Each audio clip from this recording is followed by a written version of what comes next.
Today's question comes from a Airbnb owner or a host who has quick turns and wants to know, how do you get rid of people smoking marijuana inside your home before the next person comes? Now, the term that they used was 420, and 420 goes back to 1971. There was a group in San Rafael, California, 5 high school students, and they called themselves the Waldos. And they heard that there was an abandoned cannabis farm somewhere nearby. So every day at 4:20 p.m., they would meet outside the walls of the school, and they would go on this little treasure hunt looking to see if they could find some weed. Well, it's kind of a funny story because they never did find what they were looking for, but it became this little cult. All right, so now there is an International Counterculture Day. It's kind of a holiday, if you will, and it's on April 20th, which is the 4th month, the 20th day. And everybody nationwide gets together, and they have a celebration of the legalization of marijuana. And in the areas where it's not legalized, it's a protest. Okay, so at 4:20 p.m., everybody lights up and they have this big celebration. Okay, so anyway, that's where the term 420 comes from. But if you are an Airbnb owner and you have a no smoking policy in your house, that's a problem if you have a quick turn and your cleaners come in to clean the house and your place reeks of marijuana. That's a huge problem. All right, now in a perfect world, everything would be nice and friendly and non-toxic and whatever. But if you have guests coming in an hour or 2 hours later, you have to do some fast-acting behaviors to clear the air. Now, there's really no good way to clear the air that is reeking of marijuana. So what we're going to do is just mask it. Now, I'm not a fan of masking smells, but in this particular case, you may not have a lot of options. All right, now if you live in an open space where there are lots of wind and whatever, open the doors and windows and let all the air come in and circulate the house. If you don't live in an area like that, let's say that you're in an uprise apartment in New York or something, what you may have to do is turn on the air conditioning so that the vents will start sending and circulating air throughout the room. Because you want everything to circulate as quickly as possible, because as it sends the air out and it comes back, it will trap whatever it is in the air filters. So we want to get rid of that stuff as quick as possible.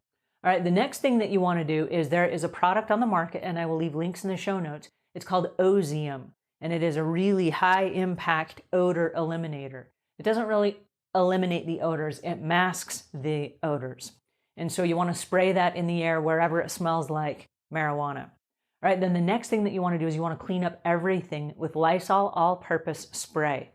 Not a fan of the bleach smell, but this is kind of mixing all the different smells together, so it kind of masks what you have going on. So you want to clean everything up. Now, all the tables, all the counters, every place where they may have rolled. You want to make sure that you clean all of those areas with a Lysol all-purpose spray. That's kind of a bleachy, lemony scent that will help mask the cannabis. All right, then the next thing that you want to do is after you've cleaned the place and the air has started circulating and you let the Ozium and the Lysol go to work on each other, then you want to burn some incense. And this is right before your guests arrive. Now, there's a Nag Champa incense brand that's very good at eliminating, masking, covering, replacing the cannabis smell. And I will leave links in the show notes to that as well. So those are the 3 things that you can do if you are unable to open the windows and let the air circulate through. Now, the no smoking policy is standard. It's standard in most apartments, most buildings, most public places, most airports. There are very few places that allow smoking anymore, even if it's legalized. They just don't allow smoking inside people's places. So if somebody is smoking inside your place, that is an issue that you want to take up with Airbnb. And you want to make sure that whatever listing site that you're with, that they know that the guests that came were smoking inside your house, because you do have the ability to rate and review the customers that come to your house. And so I would make sure that that is a note in there that, hey, we had to completely redo our house because we have a no smoking policy. There are also Airbnb owners that have decided they will charge a smoking fee. And rental car companies do this, hotels do this. They have a no smoking policy, and if you smoke in that room and they have to come in and deodorize everything and replace everything, then they charge you a $50 or a $75 fee, which discourages people from doing that in that space. The problem with cannabis and smoking marijuana inside someone's house is there are fragments and elements of that, even if it's smoke, that filters onto everything. It gets in the carpet and the bedding and the drapes, and it gets in the air ducts. And so there's this lingering scent. And so you want to get rid of that as soon as possible. You want to mask it. You just don't even want it to begin with. But if it happens, and it probably will happen at some point, you need to know what these 3 options are for masking the scent. Now, it's not an ideal situation. In a perfect situation, you would also have the little plugins that go against the wall, and they are little filters, and it filters out the air, and it kind of harmonizes the air around the main spaces of your home. You may have to have those as well.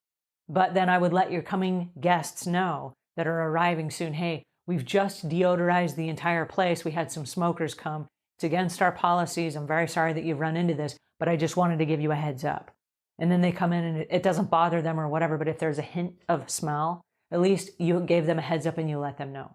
All right, so that's my 2 cents for today. How to get rid of 420 smell. Ugh, I hope it never happens, but it probably will at some point.